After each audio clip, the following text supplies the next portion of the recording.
Mike, is Dave Warner the new Shane Warne? I wouldn't have thought so, no. No. Well, he's got Warne in his name, but no. Well, he's pretty handy. You know, he can come on and pick up a handy wicket for us. It's very, very, very handy. But I'd say he's got a long way to go before you can put him anywhere near Shane Warne's class. Yeah. 8 bowlers today. I can't remember the last time I saw that in a fair income part of a Test match.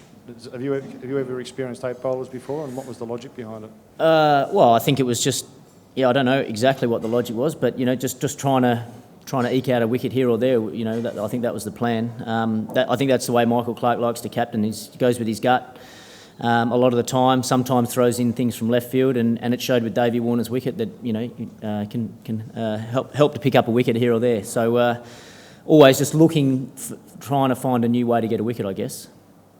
Michael, do you feel as though sometimes with Clarke's double centuries, your centuries get swept under the rug? I don't really think about it like that, no. I just sort of see it as that I'm very fortunate to probably have the best seat in the house to watch some of his batting. To be up the other end, to be part of big partnerships with him is just, it's fantastic, from my point of view. So no, I don't really see it that way. I just feel very lucky that I'm able to be out there and enjoy it from the other end. Everyone seemed completely convinced that Smith had hit that ball, and he took a while to have a chat before he decided to do that. Did you think that? Did you hear anything? Do you think that he did? Well, if I'm speaking honestly, I actually didn't hear anything, but most of our boys thought they heard a noise. But in my opinion, I think if Graham had have hit the ball and he was given out by the umpire, I think he would have walked off. So that sort of tells me that, obviously maybe he didn't hit the ball, and the technology sort of backed that up, because there was nothing on hotspot, and there was sounded like there was nothing on the microphones, the effects mics as well. So, to me, maybe the correct decision was made. You're a bit surprised at the run rate South Africans are going at today, if they've got to hunt down a big total and perhaps get in front to win this match? What was their? I don't even know what their run rate was.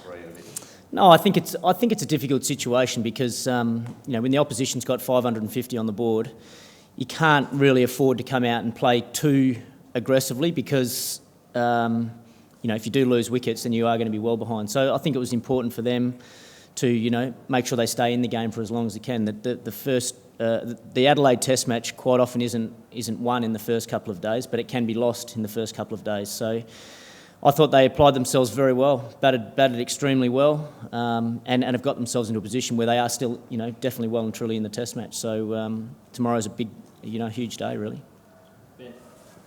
Just back to what you were saying about Michael before batting with him. What is the experience of being down the other end, and what kind of frame of mind is he in at the moment? And have you sort of batted with anyone in that kind of? Well, I guess over a long partnership, you go through different sort of emotions, really. You sort of ebb and flow. Sometimes, you're both sort of going really well. Sometimes one bloke's sort of struggling a little bit and the other one sort of tries to help him along, and vice versa. Sometimes we're quite intense and, we're yelling and screaming at each other, and other times we're sort of laughing and having a bit of a joke. So it sort of does ebb and flow a lot throughout the course of a long partnership. But geez, he's playing some amazing. His stroke play at the moment is just amazing, and so it's just a pleasure to watch, really, to be at the other end to watch it so closely. Just going back to the appeal against Smith, there was some suggestion on the telly, I think, that Ricky had said that the hotspot wasn't working or something like that. Do you know anything about that? And I guess do the players have complete confidence in the technology that's being used? I don't know anything about that. Ricky didn't say anything in the huddle. I don't know if he said anything outside of that, but no, it's the technologies that we've got. I think we've got faith in it. I think it's over the last few years it's been pretty good. I still think the technology can get better, but I think it's generally been pretty accurate in the last few years. I don't know if the hotspot was or wasn't working, but I don't know. Sorry. Michael, does it make not you as not just an Australian cricketer but a follower of cricket appreciate an extraordinary day like yesterday more when today is a more grinding day with a bit more, I suppose, stalemate and attrition and two teams duking it out rather than the extraordinary events we saw on day one? Yeah, I think it does make you sort of sit back and sort of, I don't know, just think about how much of a special day it was yesterday. They don't come around very often.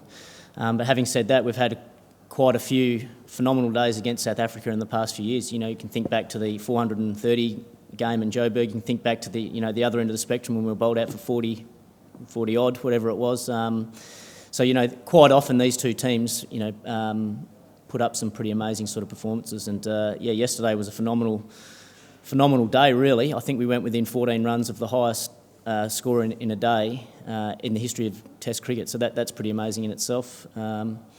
And I think, we'll probably look back on it more and more as time wears on. What is your experience of Graham Smith as an opponent, and especially given that he's led South Africa so successfully over the last couple of years? What do you think of him? Well, we have the utmost respect for him. He's done amazingly well over a long period of time. He must have such strong mental strength, I think, to play with such determination, to play with, probably the extra burden of being captain on his shoulders as well, to have to come out in those pressure situations and perform, consistently, is a great, it's a great achievement.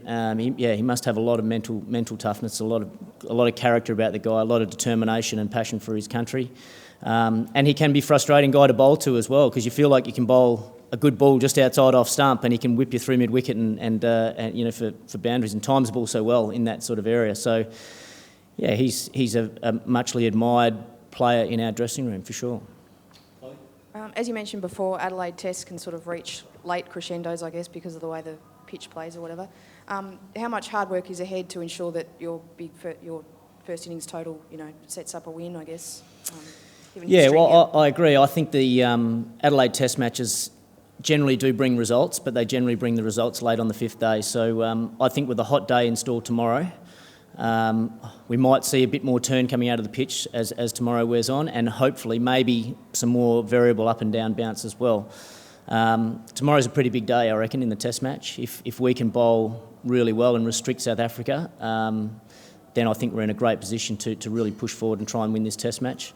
If they bat really well and bat throughout the day and get up sort of close or level or even past our score, then I think it goes back to being a really even Test match again. So tomorrow, in the context of the whole match, is probably a really key day.